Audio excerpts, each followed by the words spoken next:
like, don't do it. Don't cut the bangs. She knows. Hi curl friends, it's Alana, veteran hairstylist, salon owner, and curly hair expert, and I'm here to teach you how to cut curly bangs at home.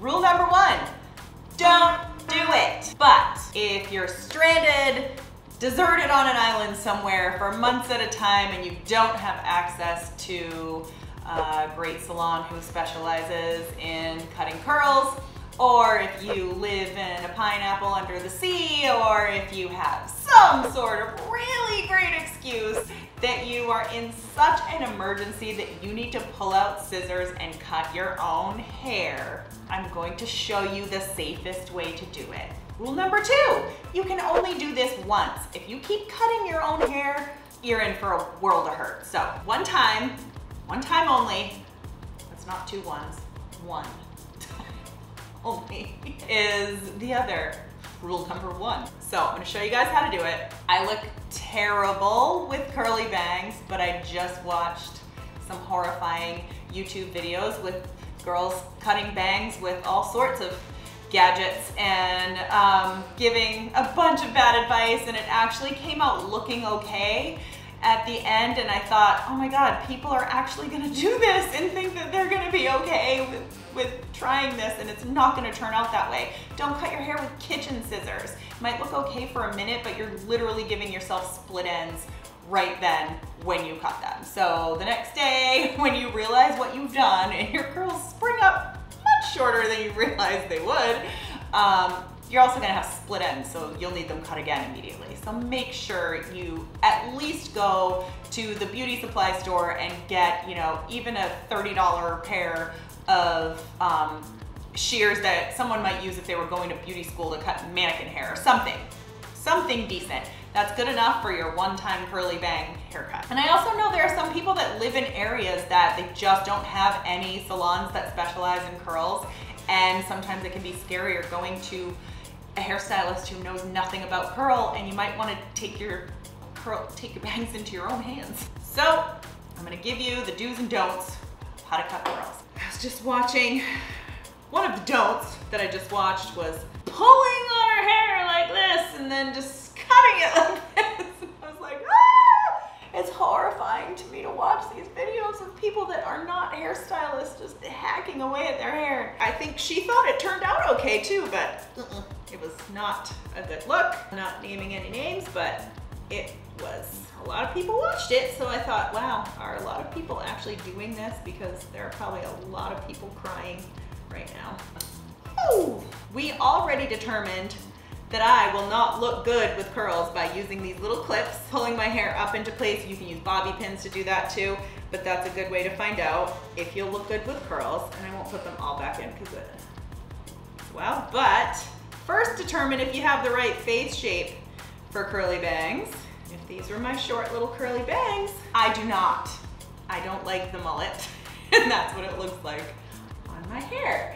So I have flat spots here, I don't get enough body, and I'm definitely not willing to cut my bangs all the way back to here so that then I can have a big poof up here and look like a dickhead, or a mushroom, some might say. That's a good way to just kind of let yourself see if you look good with curly bangs by just like putting them up there. So I'm just going to do a longer version so that I won't have to wait so long for them to grow out. Plus the short ones really do look terrible on me. And I have fine hair. I want to keep as much volume as I can. With my curls here, I want these curlier parts to lay on top of the flat spots underneath. So I don't want to cut any of that hair. And I'm not going to go crazy about making sure I have a perfectly even section, because I actually like it better if my hair is doesn't have any harsh lines in it. But I do want to keep them coming, you know, keep the hair coming from pretty much all the same place. See how that is not even at all? That will be really hard to manage, let's say, if I want to put my hair up or something. So you do want to get sort of a straight line there. This, as you can see, is pretty sparse. It's not gonna leave a lot of bangs. So I'd have like this many bangs if I cut them this short, which wouldn't really do much. So I'm gonna start with this much, and I'm doing them dry. Normally I do all haircuts wet, but not bangs. Keep in mind, even though my hair is already dry, my hair's fine, so it won't spring up a ton, but this hair that I'm about to cut off still weighs something, right? So if you imagine I'm taking this off, this is gonna spring up. It's already dry, it's already got styling product in it, and it's already dried in place, so it's not going to spring up right now. It's going to spring up when I get it wet, and then it coils back up again, and I put my product in and restyle it. But right now, the product is in it, kind of holding it in place, so when I cut it, it's not gonna spring up. I'll show you guys that too. So you wanna leave it at least, from my hair type, which is fine, 1/4 of an inch longer than you want them to be. And you want to cut them without any tension. So you don't pull them and cut them. That just makes sense. So you leave them in place. I like to separate it a little bit so that I'm getting more pieces cut, because my curls do clump pretty well together, and then cut them individually. It's just not gonna look good when it's done. I saw somebody else with like kitchen scissors. She literally took her hair and pulled huge sections. She had it like this and was just like cutting at it, and I was like, oh my God. I'm crying for her. So you want to go in and cut with very sharp shears. Each individual curl, for fine hair, 1/4 of an inch longer than you want it to be after you wash it.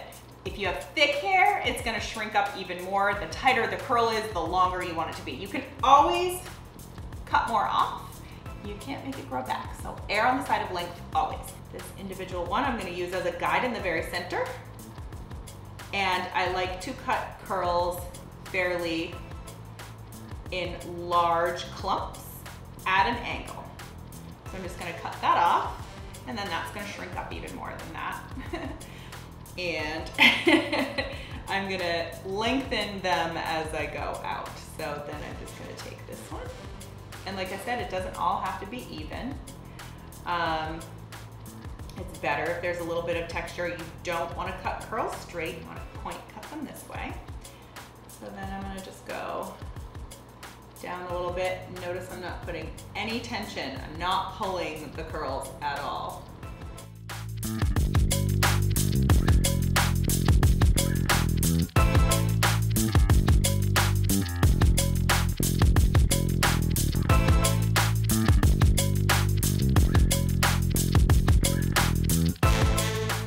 Once I get it wet, it's not all gonna be even anyway.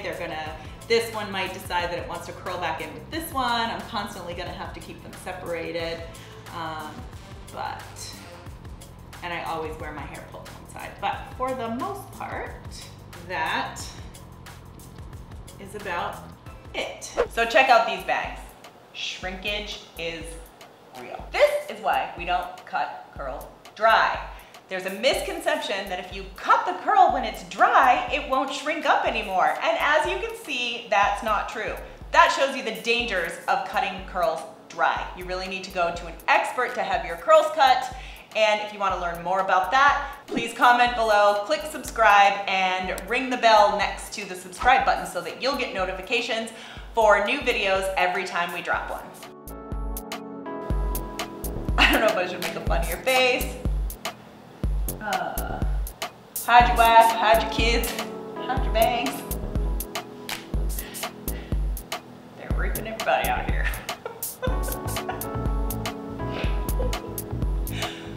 You guys are too young for that.